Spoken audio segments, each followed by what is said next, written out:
So we'll start with who I am, what do I do. So my dad is here. He's a builder. He's been building for 35, longer than I've been alive. Grandfather, builder, developer, 7 generations of some sort of real estate and construction. So this is in my blood. My friends used to go to summer camp when they were kids, and I worked on job sites.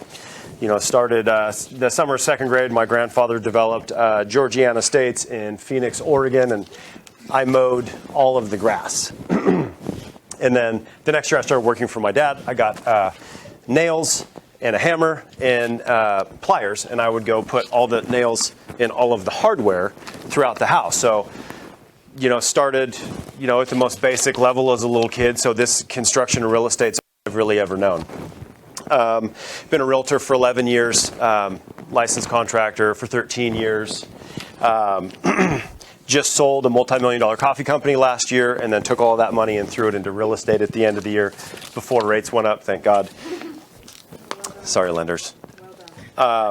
Also commercial residential property developer, right? So property development to me means you take dirt and then you subdivide the dirt into smaller lots, you change the zoning, and then you build structures on it. So anywhere from commercial, office space, coffee shops, did partnerships with quick serve restaurants like Subway, and then also have done residential subdivisions as well. Take a piece of land, turn it into lots, wait 5 years, start building, then costs get really expensive. So I've kind of gone through in a pretty rapid succession, like this school of hard knocks with a lot of this stuff. And the way I've acquired the property was, I bought my first duplex in 2009 with an FHA loan. It was $115,000. So I put, I don't know what the math on that is, $5,000 down. But I had a choice there, right? It was either buy a house and then have it be my payment and be a liability in a sense because it took money out of my pocket, or buy a duplex where the renters covered most of the mortgage, and they covered all the mortgage on that one, and I lived for free. They even paid my utilities. So I started there with one property in 2009. Plan on purchasing many, many more. Is in an inflationary environment, real estate is the number one hedge against inflation. Because as inflation happens, you can raise rents, and you can raise rents commensurate with inflation, and you can leverage it as well. So you can actually gain on the market when other people that are holding cash or paper assets like stocks are losing. So why buy? This is a pretty interesting stat. So Andrew Carnegie said 90% of all millionaires became so through owning real estate. So it doesn't say 90% of millionaires became so through owning stock, right? You crack it lucky, you worked at Apple in the 80s, and you had a heartbeat, you're a multimillionaire, right? You were smart enough to think of Facebook. God bless you. But for the rest of us, real estate provides a path to wealth that is unlike any other asset class. Banks will lend on it. Insurance companies will insure it. They will not insure your stock, right? They will not lend on stock. Now, they may give you some margin, but as things go down, they can also call on those margins and force you to sell when you don't want to sell. So if you have money and you're looking at options, I highly recommend real estate. One of the big reasons is the other quote on here is landlords grow rich in their sleep, right? Because the rents come in every month, whether or not you do anything, right? I'm sure as you guys well know. It's like, hey, got another check. So those are kind of the reasons that I suggest people buy real estate. And then here's kind of some pros and cons or common misunderstandings. So one of them would be, I need 20% down payment. If you're buying investment property, that potentially could be true, but it could be as low as 15% down in that case. Or you can do what we call house hacking, and you can buy the house that you live in and then move out of it every year. So you could buy a house now. In 12 months, you could say put 5% down and buy another house. You rent that one out. And when you do that, the bank is going to give you credit for 3/4 of the rent that is produced there, knowing that even if you're a terrible landlord, 75% of the time, you're going to be able to collect rent and keep the place rented. And then year 3, you could have 3 houses, but you are still putting a minimal amount down. So 5% on a $300,000 house, $15,000. So if you could manage to save $15,000 a year, you could potentially buy home after home after home. And that would be where the 70% of buyers put down 20% or less. You don't need super high credit to buy a house either. FHA, correct me if I'm wrong, 580? You're right. And a 580 credit score is not stellar. Like when we're looking at rental applications, a lot of times if you're under 6, like you've got some collections. So if your credit's not perfect, you can still buy a house. And the coolest part about FHA, so that is the Federal Housing Administration. A lot of people think that's like first-time home buyer. If you haven't owned a home in 5 years, or you currently do not own a home, or never bought one, that's the opportunity to buy with 3.5% down, and they allow a pretty darn low credit score. So maybe made some mistakes in the past, but it's above 580, and you got a little bit of income, you can buy a house. And FHA is the only time, if you don't own a property, that you can buy a multifamily property for 3.5% down. After that, you're putting 15 to 25% down, kind of depending on your loan application or what kind of loan you're going to get. And oddly enough, 92% of loan apps were approved in April, which is a pretty high number, right? So 98% or 92% of people, only 8 that applied did get denied. Which, so you got 90% of millionaires come from real estate, 92% getting approved. That seems like it's pretty good. Mortgages, interest rates have gone up. Right, we were talking about 3.5%, even 6 months ago. Now we're looking at 5.5% to 6.5%. But what I tell people is you fall in love with the real estate investment and you're dating the rate, right? You can always refinance your house later. Like you marry the investment, you date the rate. And that's thanks to Dana in the back. She taught me that this morning. Right? So we can get like so concentrated on like what the interest rates are today, and I'm not going to buy until they're back down. Well, if it's a good deal, it's a good deal.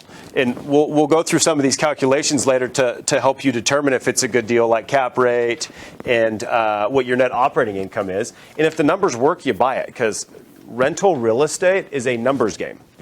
It's not emotional, right? You buy. People say all the time to us, right, we're going to buy our forever home, and then they list it 2 years later for sale and move, because there's emotion there. But when you're buying rental real estate, it's just a simple question of, do the numbers work? And if the numbers work, we move forward regardless of what the rate is, because we calculate that into our numbers. And if they don't work, it's just a go, no-go scenario. Anything else on here? Let's see. I don't have enough equity in my home to move. Well, we can make that happen because we're real estate agents. Any questions or thoughts on anything so far? Good answer. Like I talked about earlier, real estate is really the best hedge against inflation. The best investment on earth is earth. I'm not making any more of it, just saying. You buy a single-family home, you live in it, you can write off the interest on it. Not bad. And then anything you do to improve the house, as long as you keep your receipts, that increases what's called your cost basis in it. So when you sell it, that's that much less that you would owe in taxes. And if you owner occupied it for 2 years and the sale is less than $500,000, there's no capital gains. So there's some tax advantages as an owner occupant. But when you get into the rental real estate game is when it gets really fun. This is also my favorite toy that I ever did have. Should have been a teacher. So you can depreciate.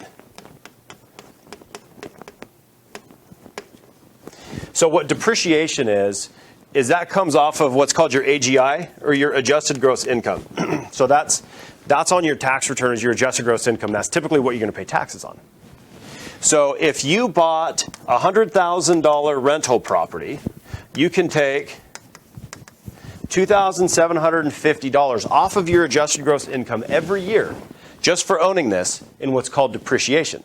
So what the IRS sees is that the assets you buy go down in value over time. And their particular model says that you bought it for $100,000, in 27 and a half years, it will be worth zero. Therefore, you can depreciate it at a rate of divided by 27 and a half, which in this case, I did easy math, $2,750. And if you pay 30% to the Fed and you pay 10% to the state, which we have to pay 9.9 in Oregon, that's equivalent to $1,000 a year in tax savings just off of that alone. And then you also can write off the interest just like you can with an owner-occupied one. But the interest you write off is a business expense. Because one of the Trump era tax cuts is they limited the SALT deduction, which is state and local tax. And they also limited the amount of interest you can write off on your personal home. But there's no limit of interest you can write off on investment properties because they're considered a business activity. So you can write off the interest, you can depreciate them, you can write off your vehicle mileage going to and from the house. So now you can, get a little bump for driving. Say your house needs a new front door, and you just say that the rental needed a new front door. Delete. And also, repairs and maintenance are an expense that they come right off of your taxes. And then anything, let's say you put a new roof on it, the IRS has a depreciation schedule for a roof. I think it's 10 years. So if your roof was $10,000, you can write off another $1,000 a year for that. If you repainted it, paint has a 5-year life. Your paint was $5,000. You can write off $1,000 a year for 5 years. So there's a ton of tax benefit. So all the money that you spend in your rental real estate, there's tax advantages to it. And then it also comes to income you don't work for is taxed differently. You do not pay all of the same employment taxes on passive income as you do as earned income. So passive income is taxed at the lowest tax rate, right next to capital gains, because you didn't work for it. That's why people get mad at, you hear about these billionaires that don't pay any taxes. They use depreciation. Like one of the guys that I follow, Grant Cardone, he owed a ton of money in taxes. He went and bought a $50 million jet and paid no taxes that year because it's a depreciable asset. It was considered a business expense. And with business expenses, sometimes you can accelerate the depreciation into 1 year so you can knock it all the way down. So they're just playing a different game, and the game they're playing is real estate with most of this. They're using, right? So if I make $100,000 a year in my profession, let's say I pay 40% in taxes. But if I make $100,000 a year passive and I'm not working for it, I pay $20,000 in taxes. And then I can use all of these things to further drop what the government sees as actual income, and all of a sudden you're not paying anything. What if I made all that money, but then I got a loan for solar panels, like I did on this, and then all of a sudden, boom, that wipes out. The solar panels were $100,000, and that wipes out a huge amount of the adjusted gross income because there's tax advantage. We own this building, right? And so I'm always looking at ways to knock the tax bill down because I hate the IRS. Who else hates the IRS? Hallelujah. So these are the why buys. And then the last one is don't trade paper for paper, right? Our money is fake. It's fiat. It's only worth what we believe it's worth, which is why inflation is happening because we all believe it is. So if you take your paper money and then you go buy paper stocks, you're just trading paper for paper. So whenever possible, take the fake stuff and go buy something that's real, right? Which goes back to Earth. You cannot drive by your stock and make sure it's looking good and the lawn's mowed, right? But you certainly can on your rental properties, right? Say, hey, they're not, call the property. Hey, lawn needs to get mowed. Looks like the gutters are full. You can drive by real estate because it's real.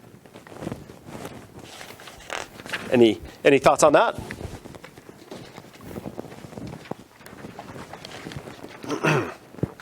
So the next step is acquisition. Taylor. I did have a question on that. So it's all kind of under the umbrella of being a business transaction, right? So do you have to establish a business entity for all of this, or is this you're self-employed? This is passive income. So no, this is going to end up on your tax return. You certainly could start an LLC. But if you start an LLC is a disregarded entity with the federal government. So what that means is the feds see your LLC and say, yeah, it's fake. And it goes straight on your tax return. So it's only a state thing. I've talked to attorneys about this. I've seen people that own a bunch of stuff in their personal names. And I've seen people that own a bunch of stuff in one LLC per house. They said it doesn't really matter. Because at the end of the day, it's all you. Each one of those things is insured. So if your tenant breaks their neck at your rental property, you have insurance for that. And then if you own a lot, then you get an umbrella policy, right? So each one of your houses, oh boy, he's drawing again. Each one of your houses has an insurance policy. And then you have an umbrella that in case they blow through the $500,000 or $1 million you have. Damn, stop drawing things. Then your umbrella policy is going to cover you after that. Do the rest. Do the rest. Yeah, okay. Just finish, man. No, stop racing. I just try to be a good person. So you're saying you don't necessarily recommend. I have some in an LLC. I have some in my personal name. But the one thing you don't do is you don't put real estate in an S corp. So you can take an LLC and then you can tell the federal government you want to S-elect it. And now the federal government is going to treat it as a corporation. And when you treat it as a corporation, you can't move it in and out very easily. And most lenders will not lend residential loans on corporate entities. So now you go into the commercial space and you lose a lot of the benefits of having like a 30-year fixed rate mortgage. So LLC's fine, in your personal name's fine, just don't put it in an S corp. And if you have an LLC with a partner, then it's taxed as a partnership. But none of that really matters that much because at the end of the day, it's already insured with your umbrella. That's what an umbrella looks like, buddy. I need someone else to draw my umbrellas. Renter's insurance. And so in the case that you and I were discussing earlier, I'm looking to rent a three-car bedroom and sublet homes. Is that covered under the landlord's insurance, or how does that work? Do I need to You should always have renter's insurance. It's super, super cheap, and most leases require renter's insurance now. There's kind of a couple years ago, it wasn't legal technically to require it. So your renter's insurance would be like $150 a year, let's say. And what that does is that covers all of your stuff in the house. So let's say that you put a magazine in the toaster and light the place up. The landlord policy is going to protect the structure, but it does not protect any of your belongings. You were talking about an incident where, say, renter breaks his neck. If I'm subletting to that person, who's responsible for that and who's insured? Good question. So I'm not a lawyer, but my interpretation or my understanding would be that it's the landlord's property that someone got hurt on.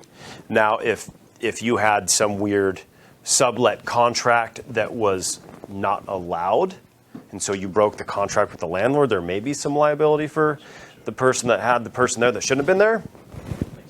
But yeah, it probably ends up in front of a judge. But yeah, if you're renting, and make all your tenants get renter's insurance. It's just super cheap. And a lot of people in the Alameda fire too, they're renting an apartment, all their stuff is burnt. They didn't have renter's insurance and they have nothing. I mean, the landlord gets his building back, but the tenant is totally destitute. So renter's insurance is going to cover rent in another place or hotel stays, going to replace your personal belongings, and it's super inexpensive. Because the risk is, the structure, replacing the structure, not replacing your pillows and your couch and a few nights at the Motel 6. House hacking, we touched on this a little bit. Yeah, that was like psychedelic. Oh, see it, we got hacked.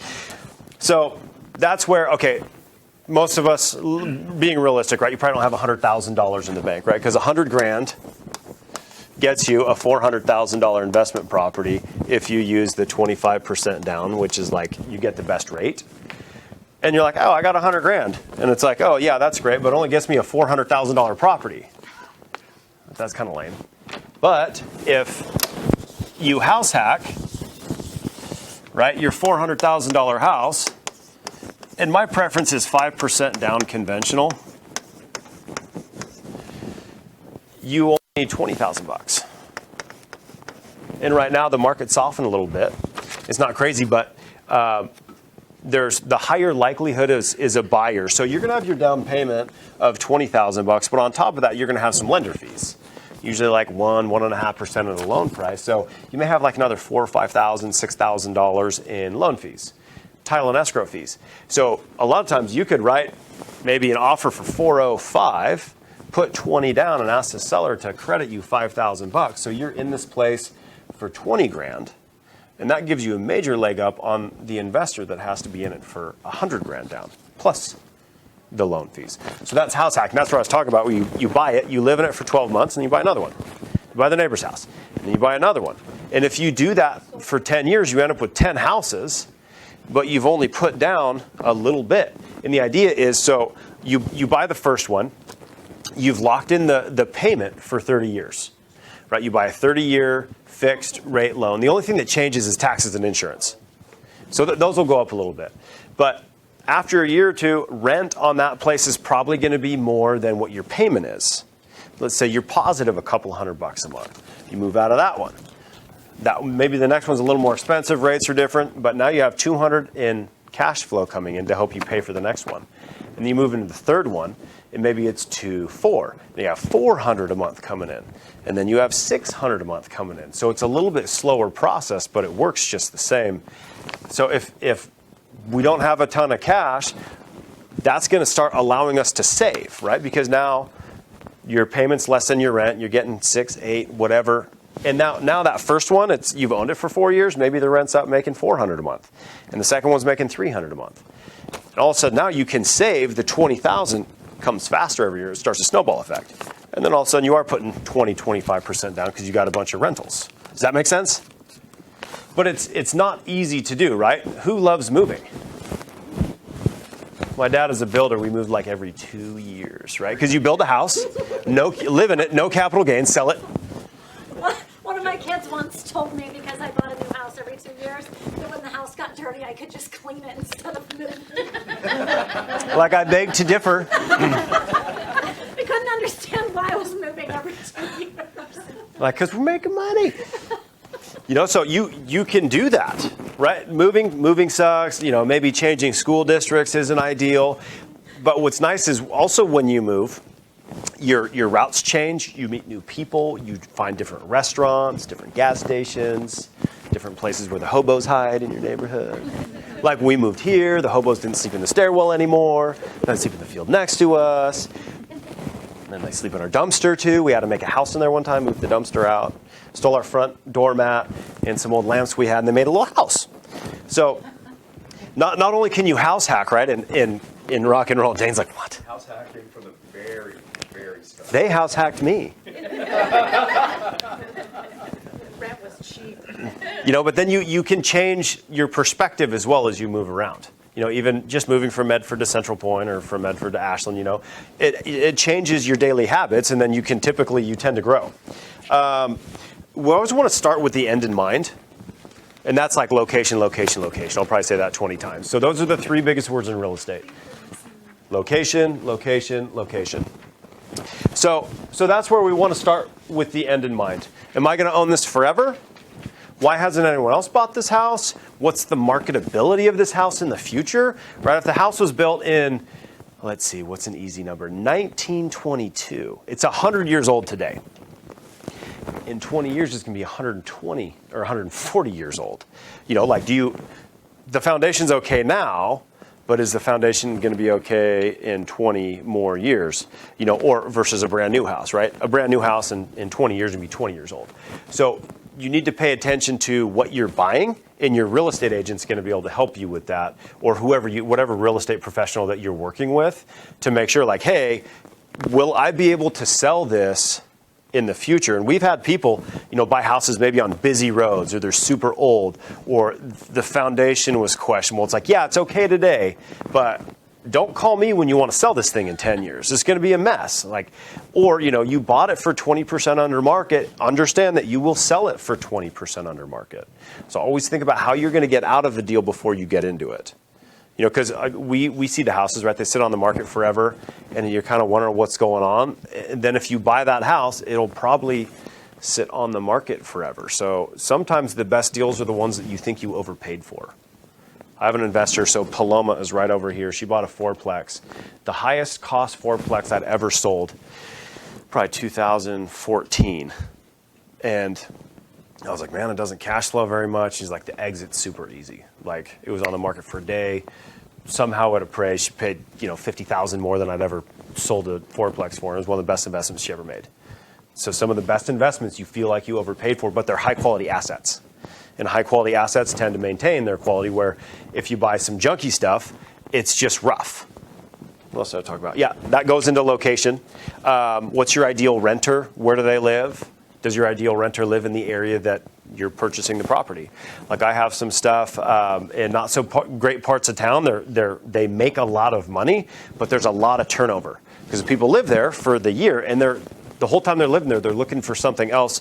What's better than this? I got to get out of here. And the turnover can be expensive, right? If you're making $500 a month on a property, let's say, but it's vacant 2 months a year and the rent's $1,500 a month, that wipes out, that $3,000 wipes out 6 months. Now you're only making money for 4. My math is right on that. So, that's where you got to be aware of the locations. The quickest way to make $1 million is to find a 32-unit complex where the rents are $200 a month under market. If you can raise all of these rents $200 a month, that's $6,400 a month, right? Is that right? Yeah, 32 times 2. That's $6,400 a month bump. And you can obviously buy a duplex, right? If they're under market, then you can raise them by 200, then you make another 400 or 4,800 a year. But you multiply that by 12, and it's 76.8. Now divide it by 0.055. 0.055. Please work. 139,636. That's $1 million. Okay. So I'll get into this a little later, but it's called cap rates. So investments. Question? I'm just curious how the current landlord-tenant laws with the rent control affects this strategy. It's tied to inflation. So 7% plus a CPI. So this year, it's 9.9. Well, what's going to be the consumer price index next year? 10? 17%. But the state of Oregon still has the ability to cap that, which is what they did this year. Yeah, they can. But I mean, still, if you're getting, these rents are 1,100. 110. I mean, so you'll probably be able to raise rents 15-18% next year would be. Well, even if it's not that much, I know you get into this a little bit later in the seminar, but you're not going to buy something that doesn't cash flow when you buy it, and the rents will never go down. So even just raising it by that. I agree 100%. I just haven't been looking at properties under market because of the limit of how much I could increase them. So it was really a genuine question. I wasn't trying to You want to fight? It's just a strategy that I haven't employed, and I was really trying to wrap my mind around it. Well, also what you'll find is people move quite a bit. And gall darn it, I've got to remodel this place, and it's going to cause it to be uninhabitable. Get out. And now you can get to market rents, right? I mean, if you're going to, how long do cabinets take? Well, you're not going to have cabinets for 8 weeks. You can't live here. There's no way to cook, clean, do dishes. So, or you can have a family member move in. There's other ways to get people out that are under market. But so what ends up happening is you increase your net operating income approximately. There's going to be percentages off. Let's say you increase your net operating income by $70,000 a year because you increased it $6,400 a month. So what's 70,000 divided by 0.055? And what 0.055 is called a cap rate or a capitalization rate. And that's a measure of the overall return on the investment. So you take the entire investment. So yeah, 70,000 divided by 0.055. Should be about $1 million. So the idea. 1.27. So if you were selling this property, which most properties sell, now you getting your calculator out. Most properties sell based on cap rates. If it's below 5% and you have a mortgage on it, it doesn't really cash flow that well. And if it doesn't cash flow that well, then you can't make your mortgage and the lender's not going to lend on it. But so at a 5.5% cap rate, if you increase the income by $70,000 a year, it adds $1 million in value to the property. So that's the easiest way to make $1 million. So you imagine the guys that have 100-unit complexes and they're able to raise rents by $200 a month. And now the bank says, wow, gee, now that thing went from $25 million to $35 million, and they can borrow more money against it, and the bank knows that the renters make the mortgage. So that's just a quick way to make $1 million, and that's why we look for under market rents. So even on a small scale, how can I improve this thing? How can I improve this investment myself? Is ideal, and looking for under market rents is one of them because it's not as scary as you think. Oh, I appreciate that. Thank you. Property conditions huge, so we look at CapEx, capital expenditures. Does it need a roof? Does it need windows? Does it need flooring? Does it need paint, cabinets, appliances? Because all of those things you need to take into account when you're purchasing. And if we're house hacking and we don't have a ton of money and it needs a new roof and maybe it needs a kitchen redo, you can also get what's called a rehab loan. So you can borrow the money for the purchase of the house, and then you can also get quotes for the cost of the upgrades, and that can be in one loan. And you're 5% down on that one loan. So you can also look at things that need work. Like Matt just bought a duplex in Grants Pass. It's trashed. He's going to make a bunch of money on it. And he's in a similar strategy. And then what you can pay for real estate, that's going to be your cap rate. And we'll define those later. And how to find the right financing. So adjustable rate mortgages are back. 2-1 buy downs are also a thing. So what these do is typically, like everyone's been doing 30-year fixed rate mortgages. Well, as rates have gone up, some of the creativity has come back. So one of those is an adjustable rate where you may get the rate lower now, and then over time it could increase. Or I really like 2-1 buy down. So let's say your interest rate 6% is what it's locked in at. Year 1, you're making payments based on a 4% interest rate. Year 2, you're making payments based on a 5% interest rate. And then on year 3, now you're paying the 6%. So how much money can you save in those first 2 years to buy another house and then do it again? So it kind of goes back to house hacking. But looking at the type of financing you're looking to do really comes down to what your intent is with the property, right? We talked about rehab loans. If you own a home and you've got a big lot, maybe there's alley access or a big room on the side, you could build an accessory dwelling. So I own a house, I want a rental. The lot's free because I already own the lot. All I have to do is pay construction costs. You can get a loan. The bank will loan you money to build a second house in your backyard. And that will start to then make the payment on your first house, right? Because you're getting rental income. And, a brand new little ADU in a nice neighborhood could rent for $1,500, $1,800, $2,000, $2,200 a month. It's kind of crazy. Inflation. Rents are up. I like it. Commercial, residential. If you don't qualify, say maybe you've only had your job for 6 months or you're in sales, you're a business owner, private financing isn't the worst thing ever. A lot of people call them hard money loans. All they have to do is they have to be 3% above what your typical mortgage rate is, and they don't have to follow any of the rules that the banks do. They say, hey, I like you, I'll lend you the money. So instead of paying 6, maybe you pay 9 or 10%, but if that gets you into a property that you can refinance, right? We're married to the investment. We're not married to the interest rate. If that's what it takes to get into it, I recommend getting into the property, even if you have to do private financing or commercial financing, and then you can always refinance later as long as you're not in an S Corp.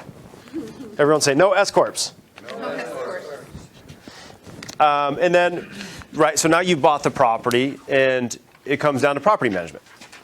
So to manage or not to manage. So there's benefits and drawbacks of both sides. Even with the property manager, it's still your property. And they probably have more than one they're looking at. So you still kind of have to pay attention a little bit. Or you should. It's recommended. Maybe you drive by it once a month, every 6 months. Because as real estate professionals, we know that the outside is indicative of the inside's condition. So if the outside looks like hell, the inside probably isn't perfect. Is that fair to say? I don't think I've ever been to a house that the inside was immaculate and the outside was, had cars parked in the lawn and weeds everywhere. So property management is expensive, right? That can cut into your returns. And on the counter to that, if you're managing yourself, when the toilet breaks at midnight, your phone's ringing. When rent is late, you're chasing it down. So having a property manager makes it a truly passive investment where you could be in Mexico or wherever you like to vacation and just get checks every month, right? They're going to be, hey, AC went out. I just had one of those today. AC went out. It's $6,700. What do you want to do? But, outside of that, they deal with all the stuff. The neighbors complaining about the yard getting mowed. The contract, when you have a property manager, is between the property manager and the tenant. It doesn't have your name on it. So that's something to consider. Maybe if you own 1 or 2 and you're a spring chicken and you like working and you don't mind answering the phone at all hours of the night, manage it yourself. You save, 8%, let's say. Averages anywhere from like 6 to 10%, sometimes more if they're really junky properties on property management. So you can save that, save up your money faster to buy more. And if you're more established and don't want 30 people calling you or you chasing around 30 rent checks every month, get property management. Any thoughts or questions there? Good. And one thing that that gets missed a lot is this is a business. And the way that you keep customers happy is taking care of them. Being responsive, communicating, keeping the storefront nice. Like we spent a bunch of money getting the office nice. It was a little bit less nice when we bought it. You know, you're going to do the same thing. Like you think of Target. You go to Target, they spend an inordinate amount of money keeping their floors super, super shiny. Shelves are organized, people are dressed properly, they greet you, they help you, they check out quickly. Same thing goes with rentals. You need to make sure you treat your rentals like you would treat a business, right? If you owned, let's say, a coffee shop, you'd want happy customers, you want fast service, good prices. Same here. So if something's broken, fix it. If they need something, answer the phone. And if you treat your tenants well, your tenants will treat you well. I had a guy ask me, actually earlier today, well, what about them not paying rent? And through all of COVID, when I don't know how many different agencies told renters they didn't have to make their rent, out of the 34, I had one. That was it. Everyone else paid rent because it's like, hey, the landlord's good. When the toilet's broken, a plumber comes to fix it. When the roof leaks, we get a new roof. If the range breaks, we get a new range. If the fridge breaks, we get a new fridge. Whatever issues, right? I'm locked out of my house. They have a lockbox so I can get back in. They don't want to not pay and get kicked out and have an adversarial relationship because we take care of our clients. And our clients in that case are our renters. So if you treat it like a business and you maintain the property well, they're also going to treat your property well. The broken window theory. If there's a broken window in a neighborhood, there will be more broken windows. But if you fix the broken window right away, then it won't be. So if you treat these things like a business, you will have much better luck than if you just kind of toss them. Does that make sense? Super, super huge. And that's also, right, where people that manage the properties themselves tend to not raise rents like they should, because they're not treating it like a business, and they get under market rent, and if you're under market rent, your income is lower, and if your income is based on a percentage, the value of the property is lower. And then you can buy it and raise the rents and increase the value of your property because you treat it like a business when one person didn't. It all kind of ties together. So that's kind of the end of my rant. And then you guys want to go over some of the number stuff? That's why we're here. Oh, okay, these guys are okay. I'm just the air conditioning. She's been picking fights all day, just so you know. So don't take any offense. She told me she was unemployed. Yeah. And in the relocation program. Oh, Moving every 2 years. little mafioso. Yeah. Okay, let's see. No, I think I wrote too many things. And then obviously if you guys have to go, feel free to go. I don't want to hold anybody. You won't hurt my feelings if you got to run. Calculation. So we'll start with gross rents. So that's where everything starts. And gross rents is monthly rent times 12, because there's 12 months in a year. At least there are right now. Before you totally dig into this, in case people do decide to leave, if you would like to be entered to win a free TV, Smaller than this. You can't have this one. smaller than this, Doesn't but matter. still a cool TV, you can email me at kat@541soul.com. You just have to tell me if you know anyone who's thinking about buying, selling, or investing, or if you want to set up a consultation with one of our agents to figure out your strategy to invest. You don't have to be ready to buy anything right now. You could be a year out, 2 years out, but we want to help you make a plan so that you know what to shoot for. So email me, kat@541soul.com, and we can set one of those things up, and your name goes in a drawing to win a free TV. Well, if you came from the chamber and you're not in our database, that's going to get you in our database. I do seminars like this every month. We're doing lots of client events all the time. We just sent out free car washes to people that we have their addresses for. Free coffee for National Coffee Day. I believe that's in September. Either pumpkin patch stuff happening if we can make it happen. Free Christmas tree permit. So it's just a fun way for us to the people that are in our world. We want to keep in our world and let you guys know what we have going on. If we're adding value, we always want to do that. Free stuff, hang out, have fun, drink beer and water. So yeah, thank you, Kat. So monthly rents times 12. That's your gross rent. So that's the first thing you're going to look at. What are the rents? And then the second thing we like to look at is what's the net operating income. So now that's gross rents. My favorite number is 30%. So that's going to cover property management, taxes, insurance, vacancy, repairs, allocation for any issues that are going to come up. So now we take our gross rents. So if it was $4,000 a month times 12, 48,000. Calculator time, baby. So times 0.7. Because 30% of the money that we bring in is an expense, right? We're not going to keep 100% of it no matter what. Even a brand new house, you're probably paying utilities, you probably have insurance, and I know you've got property taxes. So gross times 0.7. Okay, so gross. 48,000 times 0.7.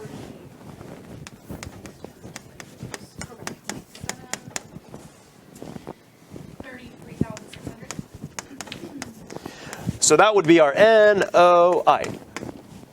That's super important. Income minus expenses is your net. That also goes for everything. And then after that, we have cap rate. And this is where it gets fun. So now we take our net operating income and we divide it by the purchase price. And that turns into a percentage. And that percentage is going to be, so if you're looking at 10 properties, all you need to know, gross rents, purchase price, and you can get an idea of what the cap rate's going to be. So now if this is, so it's renting for $4,000 a month. It's a duplex that's right now $600,000. So 33.6 divided by 600,000. That sound about right? Sure. 5.6% cap rate. So what we know immediately that this thing will cash flow. It's not going to make a ton of money, but if it's in a good location and it's a newer property, we know that over time we'll be able to increase rents, and as we increase rents, our return on investment will grow because our net operating income will grow.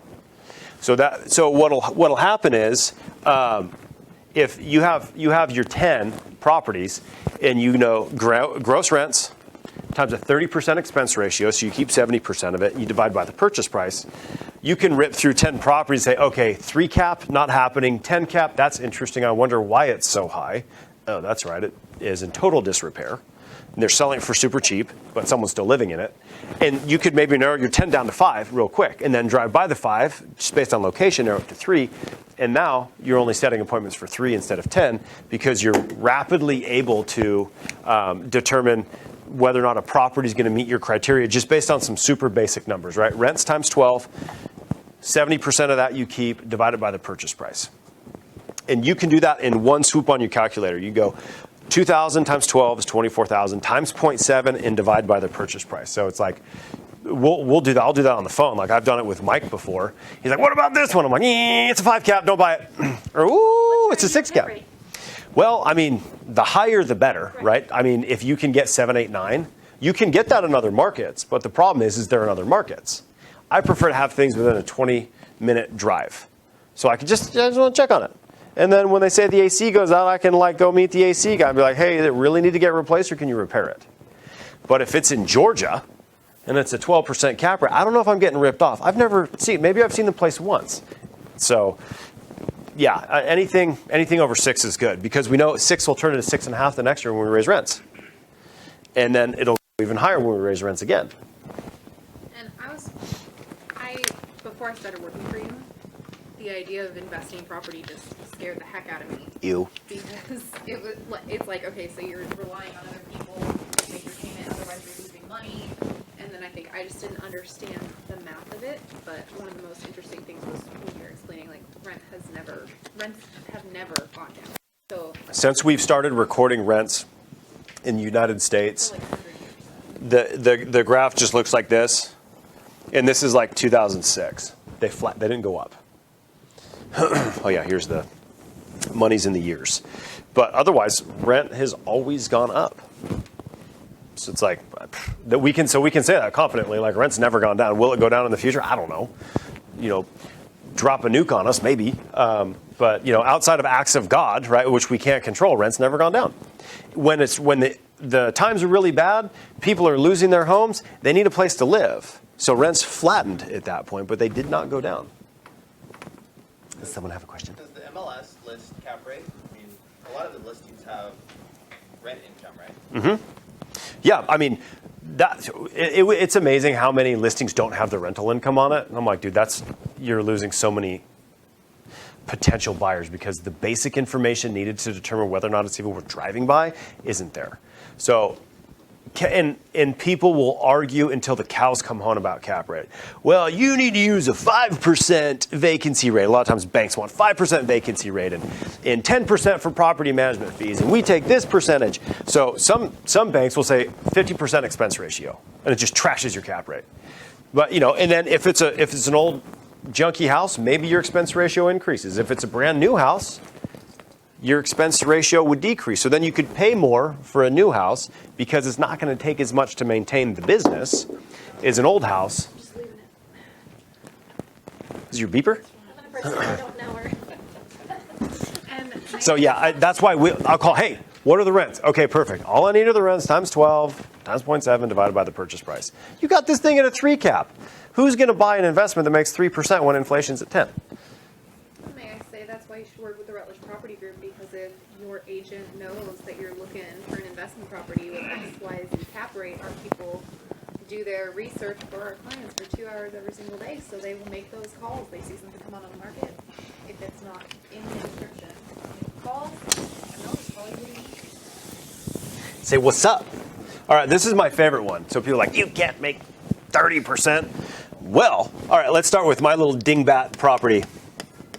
115,000 buckaroos, let's call it $5,000 in down payment.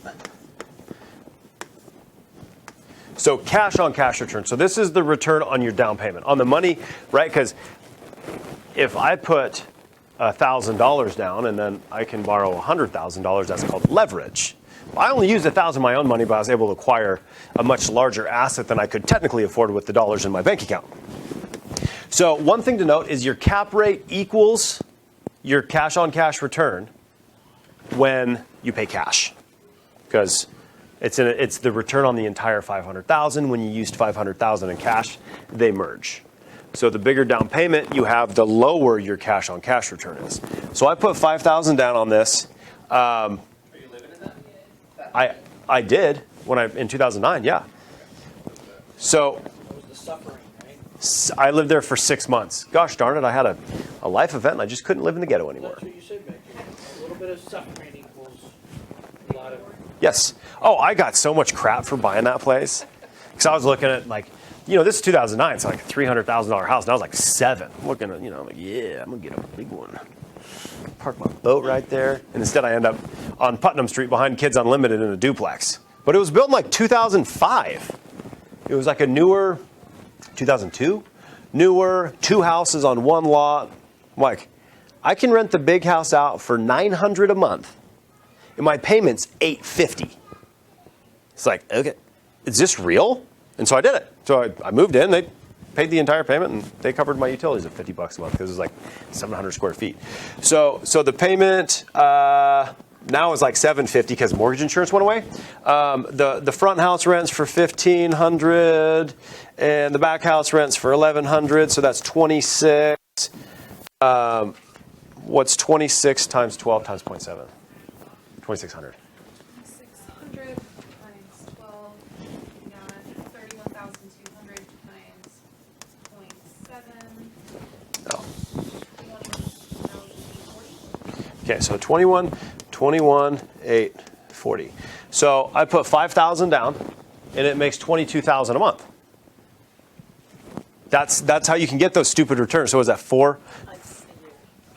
A year, yeah. So 5,000 down, 21,000 a year. Yeah, you're right.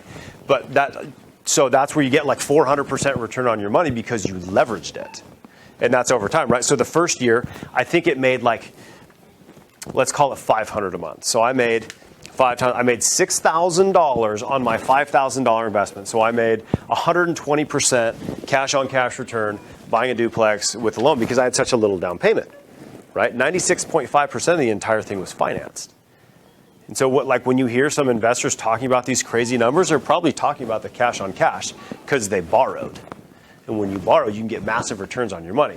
Now, that's not very exciting because it's only on $5,000 bucks, but you multiply that, you put 50,000 down, in buy side. Or it's just another metric you can use, right? So we know what our rents are, we know what our expenses are, we know what our cap rate is, which is the return on the entire purchase price, and the next thing is what's the return on the down payment. And I think those are kind of the big ones, right? And if anyone wants an emailed copy of this, send Kat an email, kat@541sold.com. Kat with a K. Yeah, I think that's it. Do we have anything else? That's it, thank you for coming. Yeah, thanks, guys.